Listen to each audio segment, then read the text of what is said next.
It's the Ross Tucker Football Podcast. Oh, yeah, it is.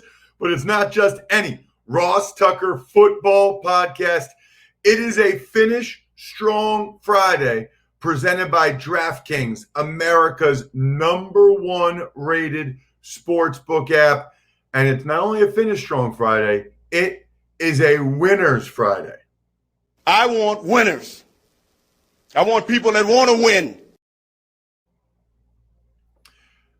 The Spread the Word winner for this week is Alex Riley, a.k.a. Dr. Mackey, M-A-C-K-E, on Instagram. I don't know what that means, Alex, but congratulations.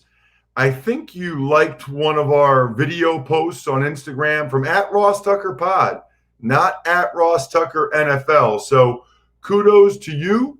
You are the Spread the Word winner for this week. Please send me an email, ross@rosstucker.com. Let me know whether you want one of these awesome press passes I've been racking up over the last few days, or if you'd rather have a signed picture or signed football card, let me know, ross@rosstucker.com.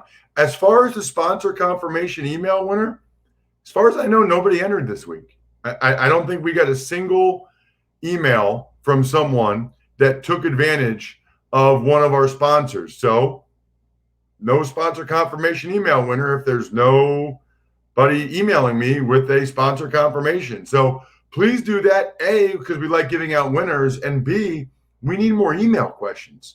So take advantage of any of the awesome sponsors on the sponsor page at RossTucker.com, or that you hear me mention on any of these shows. YouTube shout out goes to Jeff L. Etherton Rogers. Jeff L. Etherton Rogers, awesome work by you with the YouTube comment. Jeff L. even knows exactly who he wants the shout out for. So I'm all over that. He's a lifelong Bills fan. I am with you, Jeff L. Thank you for signing up at youtube.com/RossTuckerNFL.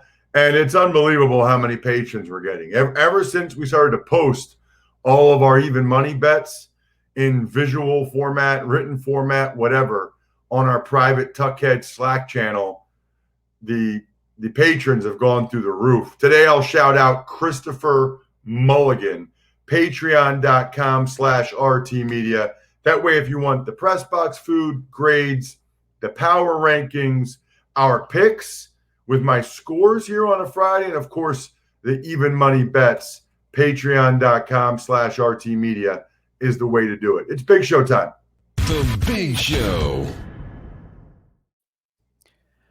Week 8 already, Thursday night anyway, already in the books. The Atlanta Falcons came back from behind to beat the Carolina Panthers 25-17. I know, Ross, you were not expecting this. Even on our rundown sheet that you send me, you started off by saying the Carolina Panthers beat the Atlanta Falcons ... because you did that before the game even ended. So yes, so I send that. Sometimes I send the script to Brian before the game ends because I had to do the Fresno State, Colorado State game last night, which was very cool, by the way. Very cool. I mean, Bulldog Stadium is neat. I wish that, they had been able to be fans. Obviously, I know why there can't be, but it was neat. They had the CBS crew meal, had awesome ribs and awesome chicken, which was delicious. And then the Fresno State press box food was Chick-fil-A, Brian. Ooh, nice. So, I had ribs at like 4:15, and then 6:30 I had a Chick-fil-A sandwich with barbecue sauce on it, of course. I'll give them an A, man. That is very, very solid. And that was a fun game to do. I don't know if people have seen it yet today. They even posted my top 10 Halloween candies on the CBS Sports Network broadcast last night. So make sure you check out any of my socials at RossTuckerNFL, Twitter, Instagram, Facebook. It'll be at all of those places. So you can look, it was on TV, so there's no disputing it. We know now as a society that anything that's on TV ever is 100% accurate, true, and real. So That's the official list now. Those are the rules, I think. As for last night's game, kudos to the Atlanta Falcons. I am very impressed by the resilience of that group of men. You know, your head coach and your GM get fired. On Sunday, you have yet another disastrous loss. Yet those guys keep fighting. They bounce back. They play one of their best games of the year. The Panthers didn't have Zach Kerr or Russell Okung. The Falcons marched on their first drive, and I thought, Bri, oh boy, here we go. 4th and 1 from inside the 5, and they settle for a 20-yard field goal. Couldn't believe that, but ended up helping them late. And by the way, that was after they call a timeout. Then it was a lot of the Panthers. Panthers just ran the ball right down the Falcons' throat. Some penalties. Mike Davis, Curtis Samuel scores. And later on, the Panthers had an awesome flea flicker to Curtis Samuel, which was a great throw by Teddy Bridgewater. Other than that, the Falcons D, they rose up, Bri. That's the expression, rise up. They rose up pretty good. I thought the defensive backs were much better for Atlanta. And it closed out with Bleedy Ray Wilson with the big interception at the end of the game. Grady Jarrett was awesome as always, and it felt like Teddy Bridgewater was under duress most of the night, including the play that got Charles Harris ejected when he took a shot at Teddy Bridgewater. Second time in a week second time in 5 days that we've seen a big hit like that on a quarterback. Speaking of injuries, Teddy Bridgewater, by the way, did come back in the game. Calvin Ridley did not after he got hurt, the Falcons wide receiver, but a big night for Julio Jones, and the Falcons get it taken care of. By the way, speaking of the Falcons, Thomas Dimitroff is on this week's Business of Sports with Andrew Brandt. So what a great time to talk to. What's it like to be a GM and then you get fired and you're watching the games the rest of the season and watching your team last night. I think they recorded that before last night, but still, I would highly encourage you to listen to Thomas Dimitroff on the Business of Sports this week. So Atlanta wins 25-17. I was wrong here. I was wrong on Even Money podcast. Off to a bad start. And it feels like a little bit like the hope for this season for Carolina is done now. I mean, they were 3-2. They've lost 3 in a row. They're 3-5. With the NFC West being as good as they are, the playoffs are kind of out the door. That was a critical game for Carolina last night. 4-4 and 3-5 is a big difference in terms of feeling like you're in the mix. Want to know which team is going to win every single game on Sunday? Then listen up. I threw you for a loop there, Bri. I'll just mention, I mentioned earlier, patreon.com/RTmedia. In fact, you know what I'll mention to you right now? Because I was talking about the fact that I laid the 2.5 points on the Even Money podcast for the Carolina Panthers. I did that on the Even Money podcast, and I did that via DraftKings. And to celebrate the showdown in Happy Valley tomorrow, Penn State, my squad that I follow against Ohio State, DraftKings Sportsbook is giving all new users the chance to turn $1 into $100 when placing a bet on either Ohio State or Penn State. Additionally, DraftKings Sportsbook is giving all new users the chance to receive a sign-up bonus up to $1,000. DraftKings is safe, reliable, secure, a U.S.-based sportsbook. That is key. Download the top-rated DraftKings Sportsbook app now and use promo code ROSS when you sign up to get this can't-miss offer. Pick either Penn State or Ohio State, bet $1 on them, and cash $100 if they win. That's $1 to win $100 when you use promo code ROSS during sign-up. Limited time, only at DraftKings Sportsbook. Must be 21 or older, New Jersey or PA only. Bonus comprised of a first deposit bonus, first bet match, each up to $500. Deposit bonus requires 25 cents to play through. Restrictions apply. See DraftKings.com/sportsbook for details. Gambling problem, call 1-800-GAMBLER. Tuck's Takes. All right, let's get your picks for every one of these games. And we will start with the Pittsburgh Steelers at the Baltimore Ravens. Oh, my gosh, it's going to be so good. It's going to be so good. I feel like the Steelers have a better team. I feel like they are a little bit more well-rounded. You heard Greg Cosell on yesterday's Ross Tucker Football podcast talking about the fact that Baltimore's not throwing it as well. Even Joe Dolan said on the Fantasy Feast that you think about like J.K. Dobbins. He's the highest fantasy points running back for the Ravens, and he's like 40th. He's RB 40. It's just not quite clicking like it used to. I still, Bri, will take the Ravens in this game with the injection of Ngakoue. That sounds like a drug, Ngakoue, and coming off the bye, playing at home, Steelers off that hard-fought win against the Titans. So I'll still go with the Ravens, but I think it's a really close game. Could go either way. I think the Steelers are the better football team. I think the Ravens win the game 23-20. The Los Angeles Rams at the Miami Dolphins. So hard to know what to expect from Tua Tagovailoa. It'll be his first start. There will be a lot of eyeballs on him. I think we're all curious to see how he performs. And, I think he's going to do pretty well.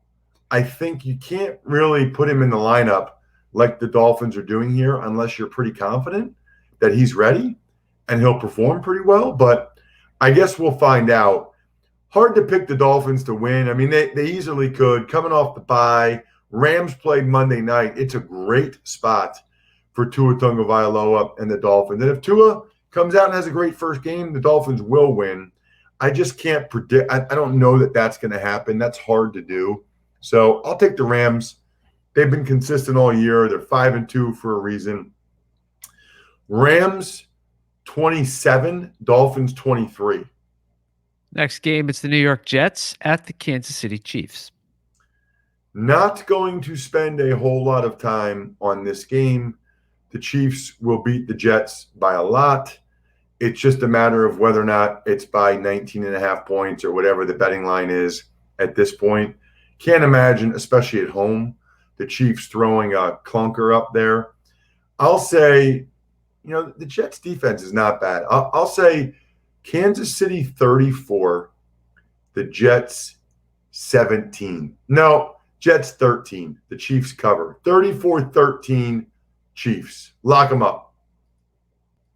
Your survivor/knockout/whatever you call it, pick of the week. Next up, it's the Minnesota Vikings at the Green Bay Packers. The Minnesota Vikings. So the Vikings are not like one of your typical 1-5 teams. They're better than that. They did trade Ngakoue, which I think, lets the team know that this is kind of a lost season. I think the Packers will continue their hot streak from last week against the Texans. Hard to imagine the Vikings being able to slow down this Green Bay Packers team. Feels like there could be a bunch of points, although I thought that would be the case with the Houston Texans last week, and it really wasn't. Probably a somewhat similar game, 31-24 Green Bay. The Indianapolis Colts at the Detroit Lions. Looking forward to this one. I mentioned Carolina Panthers last night. Big difference between 3-5 and 4-4. Big difference for the Colts between 4-3 and 5-2. 5-2, it's like they are well on their way to the playoffs. 4-3, they're just jumbled up with a bunch of other teams. Same with Detroit. I mean, if Detroit wins this one and they get to 4-3 and they're above 500, we got to start to give them some credit. We got to start. That'll be 3 wins in a row. We got to start to say, hey, the Lions are going to be in the mix. If they lose and they're 3-4, then it's okay. They beat a bad Atlanta team and a bad Jacksonville team. They're still the Lions. So only time will tell in that regard. I like the Colts to win the game. I think it's a good game. I think it's a close game. I think it could go either way.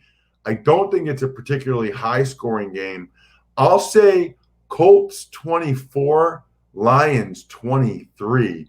Lions lose a heartbreaker because, frankly, that's what they do. The Las Vegas Raiders at the Cleveland Browns. So this will be another game. There's a lot of games like this week, Bri, that are right in that realm, I will call it. Browns 5-2. They could get to 6-2, which would just be amazing. And if they do, it's, man, this is the year. The Browns are finally going to the playoffs. They fall at home to the Raiders to 5-3. Yeah. Then you've got the Raiders. They're 3-3. Big swing game for them. Obviously, the Browns will be without Odell Beckham Jr. He's done for the year with a torn ACL. A lot of eyes on Rashard Higgins.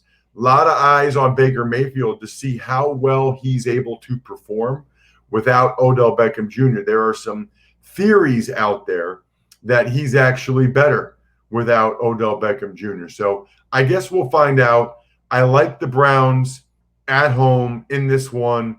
I just think the Raiders defense is really bad. I think this ends up being 34-27 Browns. Tennessee Titans at the Cincinnati Bengals. So the Bengals, I feel like, will keep it close. They almost always do. The Titans defense is not very good, which is why I don't think they're, one of the 2 or 3 best in the AFC. They're more like number 4 or 5. Their defense just has not really figured it out this season, whereas the Bengals defense has not really been good either. Carlos Dunlap's gone. Titans find a way to win one that I think is a close one, 30-27. I guess, look, the Bengals seem to be one of those teams, Bri. They can't figure out how to close out these late games, and the Titans usually do that pretty well. So I'll go 30-27 Titans. New England Patriots at the Buffalo Bills. It is a ginormous game for a million different reasons. It's also kind of crazy how many good and important 1 o'clock Eastern time games there are, Bri. Really intriguing. So the Bills at 5-2, it's now or never, guys. I mean, if they win to get to 6-2 and they make the Patriots 2-5, that's not the final nail in the coffin, Bri, but they're starting. It's about halfway through if they can win this one. Gigantic game. One of the biggest games for the Buffalo Bills in the last 20 years. And I mean that. They need to get it done. I think they will get it done. Julian Edelman had surgery on his knee. He's out for an undetermined amount of time. I think the Bills take care of business unless they get BGS, which is big game syndrome. I think the Bills take care of this. If the Patriots win, then all bets are off for the AFC East the rest of the year. I don't think they will. Buffalo 23, New England 16. Los Angeles Chargers at the Denver Broncos. So, on Even Money podcast, I like the Broncos getting 3.5 points. I think that was an overreaction to what happened in both the Chargers and Broncos contests last week. I actually think that the Broncos have a great chance to win the game. They did a lot of positive things with the pass rush and hitting Mahomes, and Phillip Lindsay ran well, although he's in the concussion protocol. I haven't seen an update on him, but I do think this is going to be a really good game. Could go either way. And in fact, man, I'm torn on this one. I'll go Broncos. I'll go Broncos to win it outright, Bri. I just think the Chargers can't really handle prosperity. The Broncos are going to bounce back after the kickoff return touchdown and the turnovers. I'll say Drew Lock and the Broncos get it done. And I think it's going to be 20-17.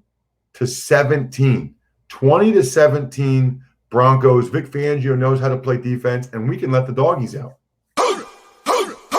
Ross's Underdog of the Week.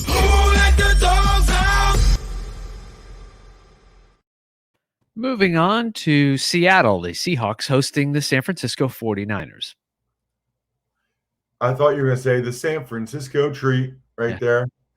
There were people, by the way, that really could not believe that we didn't know exactly what Rice-A-Roni was. Norm, one of our tuckheads, one of our patrons, but he grew up in like the Valley, like where I'm at right now, still in Fresno, California. He grew up not that far from here, so probably was especially a staple for him.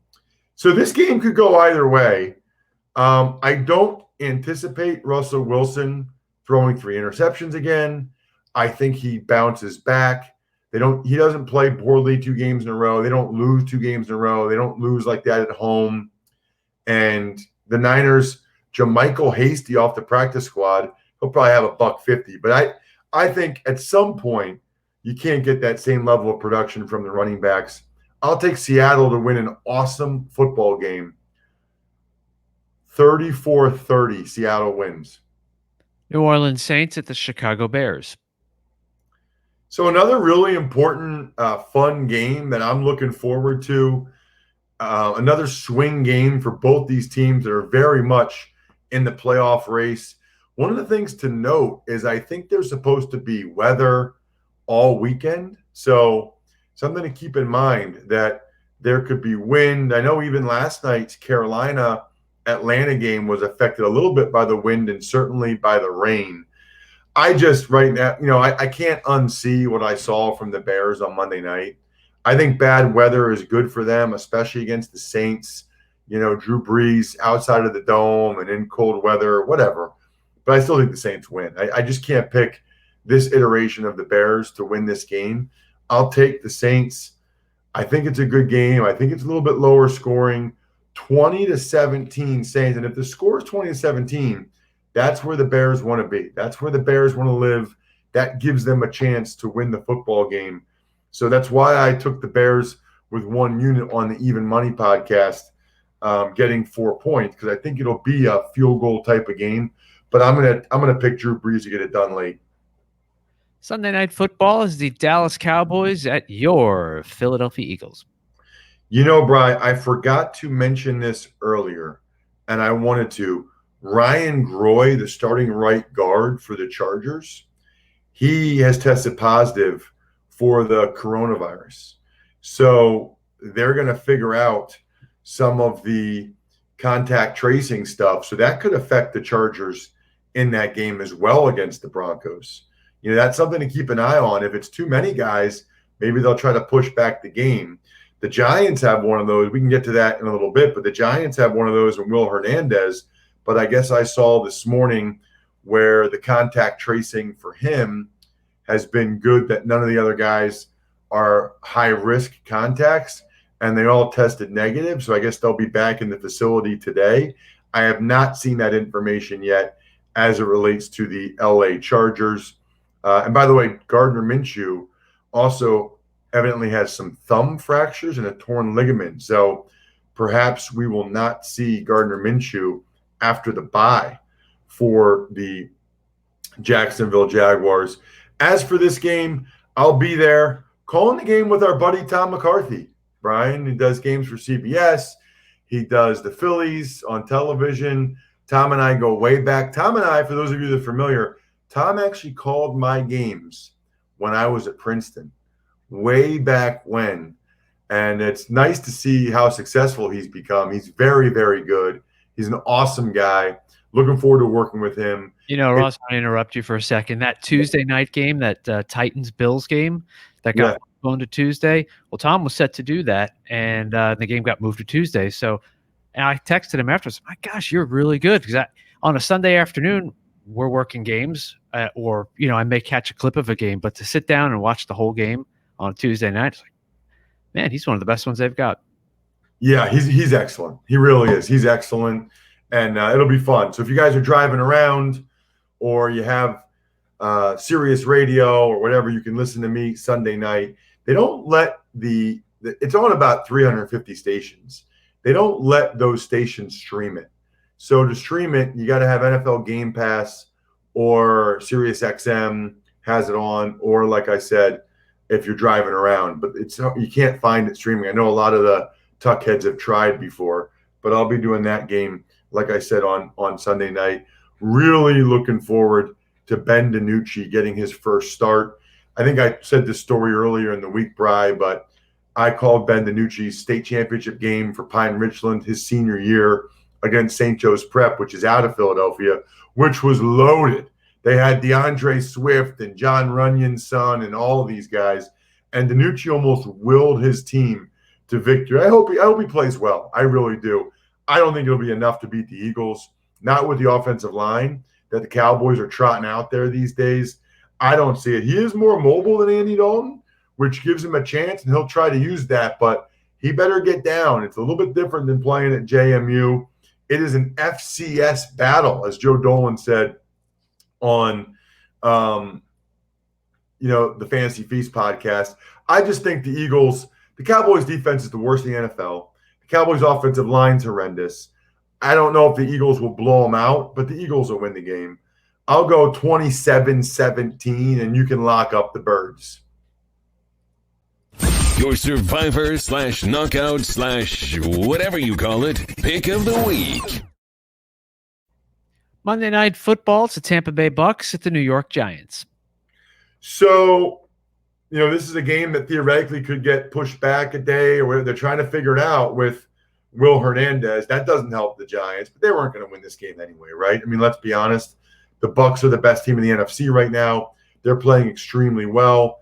I think Antonio Brown is scheduled to play. Chris Godwin's out with that finger surgery, so it gives them a good opportunity to get Antonio Brown in the lineup, although Bruce Arians says he's kind of starting from scratch in terms of learning the offense. Should be a really fun game, just in the sense to see Brady on Monday night and to see how he does with Antonio Brown. That'll be the big news. That'll be the big story. Bucks will win the football game, probably going away. I'll say 31-17. Bucks win by 2 touchdowns. They're just on a roll right now. I can't see the Giants have trouble scoring 20 points. They do, especially against this Bucks defense. 31-17 Bucks. And this will be your third survivor/knockout/whatever you want to call it option of week. Your survivor/knockout/whatever you call it, pick of the week. Some shout-outs, Bri, are in order because that's what we do every day for our I Think We're Done Here patron members. Patreon.com/RTmedia. As a reminder, first of all, it's the best community that's out there. If you become a Tuckhead member at $10 a month, it's the best community I'm aware of. I love chiming in every day on beer and food and football topics and getting to know listeners like you guys. It means a great deal to me just to get to know more about you, because usually I'm just talking. You guys know a lot about me. I don't know anything about you. So I love that. Patreon.com/RTmedia. And yes, you get to see all of our even money bets. You don't have to try to write them down every week for only $10 a month, which is $2.50 per even money episode per all those bets. Trust me, with the way we're rolling on the Even Money podcast, you're getting more than your money's worth. Shout outs to Pizza Boy Brewing, DynastyFreaks.com, Sporticulture, SteakhouseSports.com, Vision Comics with an X. Let's get some sponsor confirmation email questions and sponsor confirmation email winners next week. What do you say? I think we're done here. Thanks for listening to the Ross Tucker Football Podcast. Make sure to also subscribe to the Fantasy Feast, Even Money, Business of Sports, and College Draft. All available at Apple Podcasts, RossTucker.com, or wherever podcasts can be found.